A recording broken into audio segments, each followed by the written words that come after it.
1. Take 1. My first client presentation. Major one. I wanted the day to be perfect.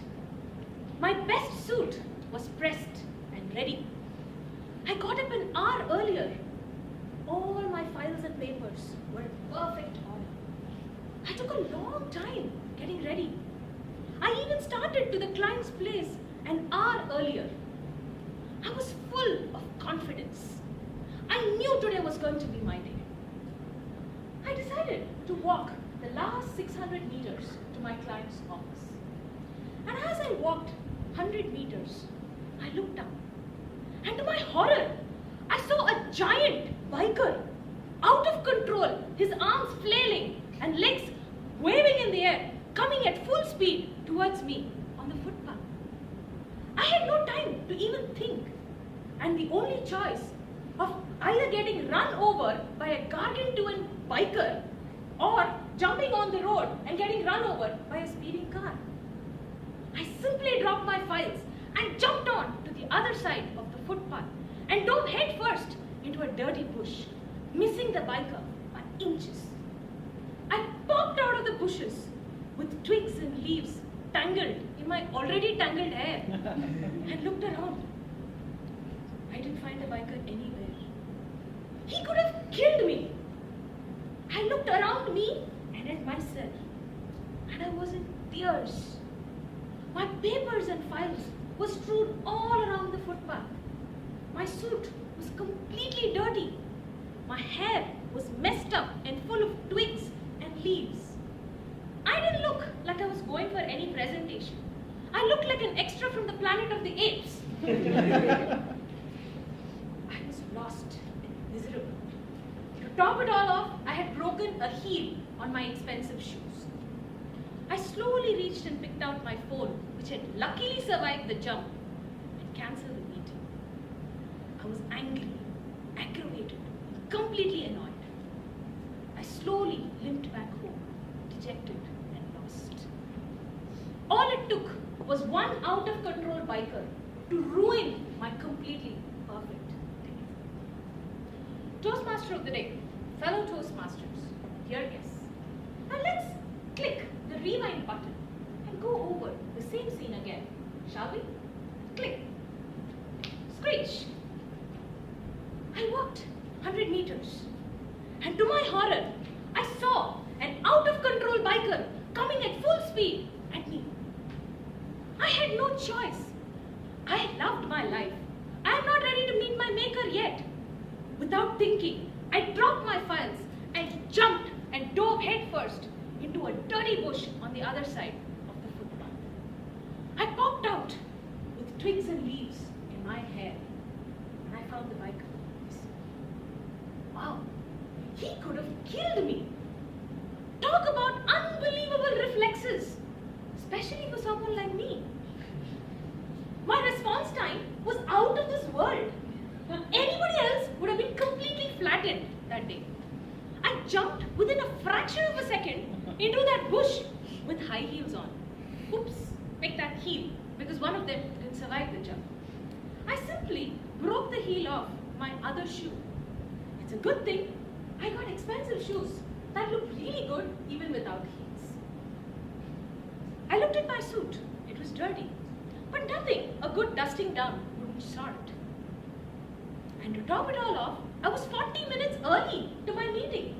I had sufficient time to sort myself and my strewn papers as well. So giggling, I simply pulled out all the leaves and twigs from my hair. I gathered out all my papers, and with a new spring in my step, and being thankful for being alive and feeling so athletic and agile for the first time in my life, I walked full of confidence to the meeting. Same day, same out-of-control biker, same dirty bush, a different perspective. And what a difference that made. Choice is yours.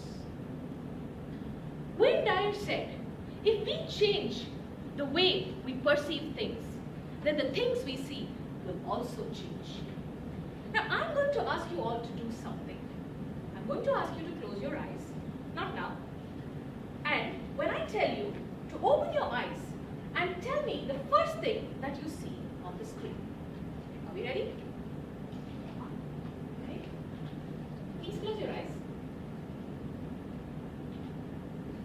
tell me, which is the first thing that you see?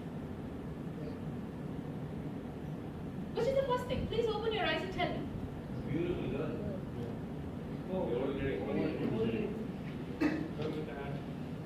Some of you here saw a beautiful girl, and some of you saw an old lady. Same picture, different perception. When you drive in your car and you keep looking out for red cars, then that is all you're going to see. Instead, if you want to look out for cars in general, you would probably be very surprised at how few red cars actually run on the road.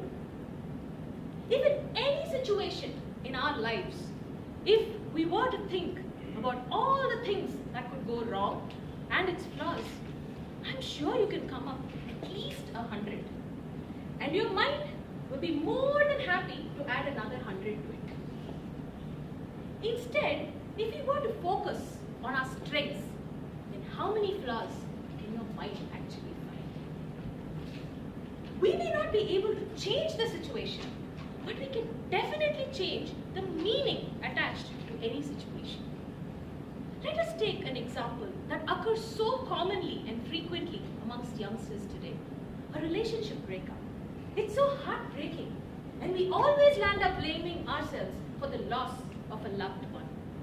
Instead, if we were to think, I lost someone who didn't value or care about me, but the other person lost somebody who truly and genuinely cared about them, the situation doesn't change.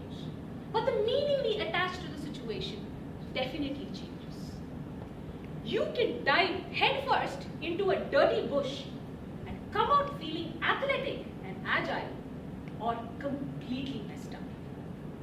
The choice is yours. We always have a choice on how to perceive situations in life, especially unpleasant ones. If we change our perceptions, we probably might get a lot more clarity on how to solve things. Because we don't get upset by the situation itself. It's our perception of the situation that makes us upset. We never see things the way they are. We see things the way we are, how our experiences have defined us. In any negative situation, if you can learn to see it with a different perspective, you can solve it a lot better. Just for this week, why don't we all become observers? Let us observe our thoughts and the way we define the situations that happen. And let us consciously not jump into any conclusions, but simply let the moments pass without making judgments. You will be immensely surprised at the different perspectives you can gain, the clarity of thought that comes, and the varied new options you get to solve the same problem. Marcel Proust said, "The true voyage of discovery does not lie in finding new landscapes, but in having new eyes." And I wish to add to it, the real voyage of discovery is not in finding new landscapes, but in having new eyes to see the same landscape differently over and over again. Now, my speech would not be complete without mentioning the famous glass half full or half empty analogy. We waste so much of our time in life wondering whether this is half empty or half full. Now we fail to see what is actually inside the glass. We fail to enjoy our drink.